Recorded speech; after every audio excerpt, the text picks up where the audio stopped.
Buenas tardes a todos. What a beautiful day to pass the DREAM Act. Let's do that. For absolutely no reason in this whole world, Donald Trump ended the protected status of our dreamers on September 5th. And it was working. Businesses knew it was working. Universities knew it was working. Communities knew it was working. Public schools knew it was working. Over 20,000 dreamers. Since the DREAM Act passed, were able to become teachers, 20,000 dreamers working as educators in America's public schools. Donald Trump ended the protected status for our dreamers because he is heartlessly using our dreamers and their families for political purposes. He lied when he said he was going to give Congress time to act. Don't worry, be happy. He told us that the dreamers would be safe for 6 months, and he knew that was a lie.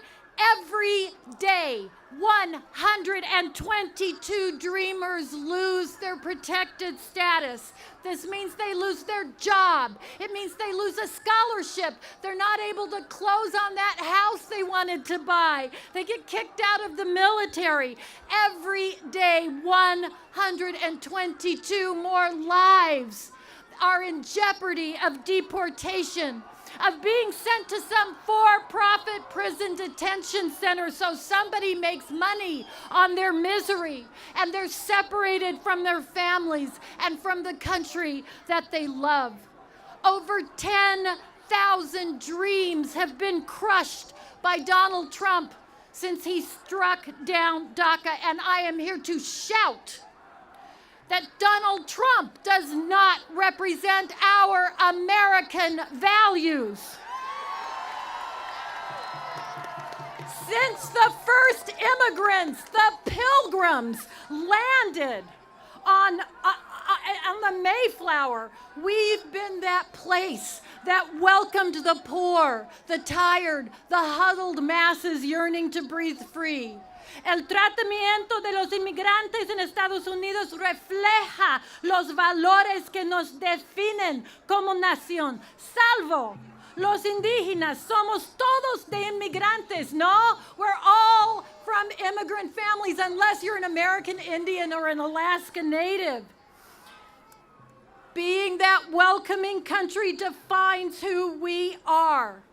And those tired, poor, huddled masses don't stay tired, poor, huddled masses. They become our neighbors. They become our co-workers. They become taxpayers. They become us. And we become better because of that. Somos una nación que abraza a los soñadores y sus talentos porque somos muy listos.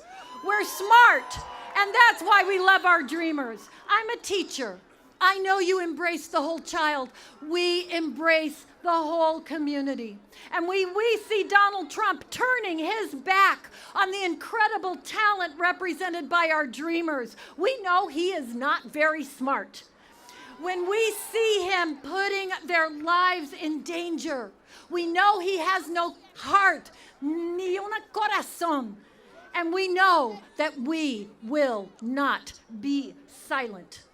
We believe we right now, right here, today, have enough Republicans and enough Democrats to pass the DREAM Act. Right now, 30 Republicans have signed a letter asking that it be brought to the floor. We have the votes. There are only 2 people standing in the way of those votes. Paul Ryan, Speaker of the House, has got to hear us. Mitch McConnell, leader of the Senate, has got to hear us. If we cannot get a vote on a clean DREAM Act, there are 3 people in this world to blame. Paul Ryan and Mitch McConnell for not bringing it to the floor when it would have passed, and Donald Trump for canceling DACA in the first place. And we will raise our voices. Seguiremos levantando nuestras voces en un coro colectivo para la justicia. We will raise our voices in a collective chorus to defend our dreamers. We are here out of pure love, and love will trump hate. Mil gracias, hermanos y hermanas.